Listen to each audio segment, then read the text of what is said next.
அனைவருக்கும் வணக்கம். இது 2 யூஸ்ஃபுல்லான 2 கண்டென்ட் தாங்க. வீட்டில் வந்து லெஃப்ட் ஓவர் காய்கள்னு நிறையா இருக்கும். ஒன்று கொஞ்சம் கொஞ்சமாக மிஞ்சி இருக்கும். அதை ஒன்று அவியல் அல்லது கூட்டு அல்லது பொரியல் இந்த மாதிரி வைக்கலாம் இல்லையா?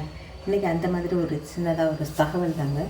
இப்போ பீட்ரூட் கொஞ்சம் இருந்தது. ஒரு 2மே சேர்த்து போட்டால் தான் எல்லாமே சரியாக போகும் அப்படிங்கிறப்ப இருக்கிற காய்கள்லாம் ஒன்றா சேர்த்து ஒரு பொரியல் தான். இப்போ பீட்ரூட்டு, அடுத்தது சுரக்காய், இந்த பாட்டில் சுரக்காய், அடுத்து 2 பச்சை மிளகாய், உப்பு, காரம் உங்களுக்கு தேவையானதை பார்த்துக்கோங்க. இதை மூடி கொஞ்சோடு தண்ணி ஊற்றி ஒரு விசில் வைக்க போகிறேன். இப்போ இடையில அந்த பாத்திரங்கள் நம்ம அளவுக்கு மீறி பாத்திரங்கள் வாங்கியிருப்பாங்க. ஒரு ஆசை இருக்குன்னா, ஆனால் ஒரு ஸ்டேஜில் பார்த்திங்கன்னா ஒரு 2 தட்டு 2 டம்ளர், ஒரு சின்னதாக 2 பாத்திரங்கள், வடை சட்டி, குழம்பு சட்டி இந்த மாதிரி இருந்தாலே போதும் அப்படிங்கிற நிலைமைக்கு வந்துடுறோம். இப்போ இது நாங்கள் 30 வருஷத்துக்கு மேலே இருக்கும். இந்த பாத்திரங்கள்லாம் எல்லாமே காப்பர் பாத்திர சட்டி தான். நான் சீக்கிரம் எதையுமே யூஸ் பண்ணலைனாலும் ஓரமாக ஒதுக்கி வச்சுருவேன். தேவைப்படுற நேரமாக எடுத்துக்கலாம் அப்படின்ட்டு. இப்போ இதில் கைப்பிடி, அதாவது காதுன்னு சொல்லுவாங்க பார்த்திங்களா, அந்த வடை செட்டில் கைப்பிடி கூட போயிருக்கோம். லைட்டாக விரிசல் விட்டுருவோம்.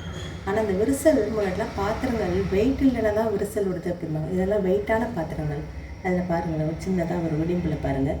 ஆனாலும் நான் யூஸ் பண்ணுறேங்க. கிச்சனில் நம்ம இருக்கிறப்ப கொஞ்சம் பக்கத்துலேயே இருந்து நம்ம சமையலை முடித்தோம்னா ரொம்ப கருகாதுங்க. பட் சில நேரம் வச்சுட்டு மறந்துட்டு ஏதாவது ஒரு வேலையாக நம்ம போயிட்டோம்னா மறந்து போச்சுன்னா அடி பிடிச்சிடும், தீஞ்சிடும். அந்த நேரத்தில் நம்ம கொஞ்சம் அழுத்தி பிடிச்சி தான் ஸ்க்ரப் பண்ண வேண்டியிருக்கும். அதனால் லைட்டாக அந்த கீரல் கூட இருக்கும். இந்த கைப்பிடி உடைஞ்சி போச்சு. ஆனாலும் நான் தூக்கி போடலாம். அந்த பாத்திரத்தை கைப்பிடி இல்லாமல் தான் சமைச்சிக்கிட்டு இருந்தேன். அப்புறம் அதை கொஞ்சம் கடையில் கொடுத்து ரிப்பேர் பண்ணி வாங்கிக்கிட்டேன்.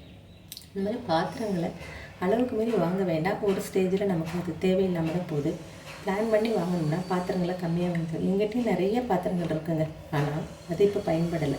ஏதோ ஒரு 2-3 பாத்திரத்தை வச்சே சமைக்கிற மாதிரி தான் போகுது. இப்போ நம்ம அந்த காய் வெந்துக்கிட்டு இருக்கு இல்லையா, அதை நிப்பாட்டிட்டேன். இப்போ இதில் வந்து ஒரு முருங்கை பிஞ்சுங்க, வெங்காயம், பச்சை மிளகாய் இதெல்லாம் வச்சுருக்கேன். பச்சை மிளகாய் கூட அங்கே வேக வச்சதெல்லாம் போட்டிருக்கேன். இதில் வந்து முருங்கை பிஞ்சு, தக்காளி, வெங்காயம், கடுகு உளுத்தம் பருப்பு தாளிச்சிருக்கேன். இதெல்லாம் போட்டு கொஞ்சம் மஞ்சத்தூள் போட்டு வேக வைக்கிறேன். அங்கே வந்து உப்பு போட்டாச்சு அந்த காயில், அதனால் அப்புறமா பார்த்துக்கலாம். கொஞ்சம் சீரகம், இவ்வளோதான். அப்புறம் இந்த ஒரு முருங்கை பிஞ்சு பறிக்கும்போது முருங்கை சூப்புக்காக தான் பறித்தேன். அதில் ஒரு முருங்கை பிஞ்சு லெஃப்ட் ஆகிடுச்சு. அடுத்து கொஞ்சம் கீரையே இருந்தது, அதையும் சேர்த்து இதோடு சேர்த்து வதக்கிடலாம் அப்படிங்கிற மாதிரி பிளான் பண்ணிவிட்டு அந்த காய், முருங்கை பிஞ்சு எல்லாமே சேர்த்து போட்டதும் இந்த வெந்து போன காயையும் நம்ம எடுத்து போட்டாச்சு. இது உண்மையிலே இங்கே செம்ம சூப்பராக இருந்துச்சு. இந்த மாதிரி ஒரு காம்பினேஷனில் நான் இதுக்கு முன்னாடி சாப்பிட்டதில்லை. இருக்கிற எல்லாத்தையும் ஒரு பொரியலாக பண்ணிடுவோம் அப்படின்னு தான். இந்த ஜூஸ் வந்து அவ்வளோ சூப்பராக இருந்துச்சுங்க. வெந்தது அந்த சூப்புன்னு தான் சொல்லணும். இந்த சூப் அவ்வளோ அருமையாக இருந்துச்சு. எடுத்து கொஞ்சம் டம்ளரில் எடுத்து குடிச்சு பார்த்தேன். ரொம்ப நல்லா இருந்துச்சு. மிளகுத்தூள் பொண்ணை போடலாம், இல்லைனா இந்த ஃப்ளேவர்லேயே ரொம்ப டேஸ்ட்டாக இருந்துச்சு. இந்த காய் வந்து முடிஞ்சிருச்சு. ஏற்கனவே நம்ம வேக வச்ச காய் தான். கொஞ்சம் தான் அந்த முருங்கை பிஞ்சும் முருங்கைக்கீரை, அதுவும் சீக்கிரமாகவே வெந்துடும். பீட்ரூட்டு உடம்புக்கு நல்லது. அதே மாதிரி சுரக்காய் ரொம்ப நல்லது. முருங்கை பிஞ்சு, முருங்கைக்காய் எல்லாமே ரொம்ப அதிகமான சத்துக்கள் கொண்டது தானே. இதுக்கு வந்து காரத்துக்கு தேவைன்னா கொஞ்சோண்டு இந்த கலந்து அரைச்ச குழம்பு மிளகாய்த்தூள். இது வந்து மைல்டாக தான் இருக்கும். உங்கள் வீட்டு காரத்துக்கு நீங்கள் பார்த்துக்கோங்க. இப்போ இதையும் கிளறி விட்டுட்டுங்க. இப்படி நிப்பாட்டலாம். நான் வீட்டில் வந்து ஒரு இன்ஸ்டண்ட்டாக ஒரு பவுடர் நான் தான் வீட்டில் ரெடி பண்ணி வச்சுருப்பேங்க. வேர்க்கடலையில், அதேமாதிரி எள்ளில் அல்லது பொட்டுக்கடலையில் ஏதாவது ஒரு ஃப்ளேவர் நல்லா நிறைய அதில் பொருட்கள் போட்டு நல்லா டேஸ்ட் ரொம்ப ஹைலைட் ஆகும். இதை ஃபைனலாக போட்டு தூவி இறக்கிட்டேன். இப்போ இந்த மாதிரி நீங்கள் லெஃப்ட் ஒரு காய் இருந்ததுன்னா உங்கள் வீட்டு ரெசிப்பியை நீங்கள் எப்படி செய்யணுமோ அதை செஞ்சுக்கோங்க.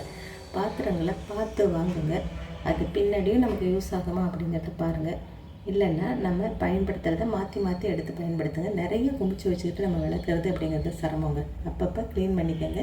தேவையானது பயன்படுத்திக்கோங்க. காய்கறிகளையும் வீணாக்காதீங்க. இந்த வீடியோ பிடிச்சிருந்தா சப்ஸ்கிரைப்